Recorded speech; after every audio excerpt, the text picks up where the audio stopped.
It always happens so easily. You're just out for a regular nature hike, wander around through the forest, you get turned around, and before you know it, you're lost. Your heart starts pounding, your breath quickens, you might even want to run. Don't. I'm Les Stroud, and these are your After Earth survival tips.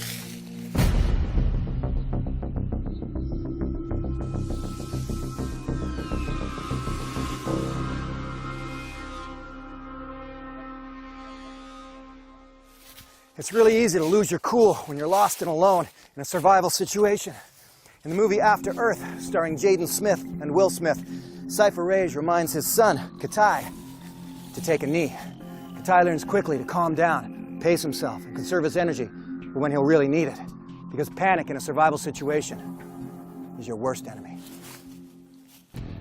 The problem with panic is that it comes up on you very fast. And it's all-consuming. You get this feeling like some kind of monster's on your back, and then sooner or later, you just wind up making it worse for yourself. And then everywhere that once looked like a shortcut to safety just looks intimidating. That's when you've got to stop. Calm down and assess your situation. Best way to avoid panic is to get a base of knowledge. And the way I can do that is to try and just become comfortable, relax, and do what I call my zone of assessment check. I want to assess my situation, I want to assess myself and everything around me. That'll give me knowledge, and I can make a proactive decision based on that. Zone number 1 is my body. I want to figure out, am I injured? What am I wearing? I know I've got some good hiking boots. I can do some hiking if I need to. I know I've got a good knife. I've got a flint striker, so I can make a fire if I need to in my pocket. Got some plastic. This might have been something I picked up along the way. It's always good to scavenge while you're traveling in a survival situation. Zone number 2 is what is around me? What's easily at hand? Well, for starters, got this backpack. Inside the backpack, got some water and a plastic receptacle if I need it. Looks like I've got a towel, some shoelaces, a t-shirt, good little set of supplies. I also look around. There's shade over here. I can duck in there and hide from the sun.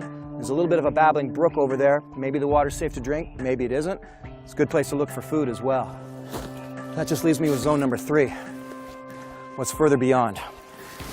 There's a mountain up this way. Now, there could be a road over this way. I might remember it from reading a map. Maybe a cabin over that way. Maybe somebody told me about. Maybe there's a swamp in behind me. But either way, zone number 3 is what's further afield. I've now given myself a ton of information I can use to make good decisions, and I bring the panic level down. That's why it's so important to remember to take a knee and look at my situation.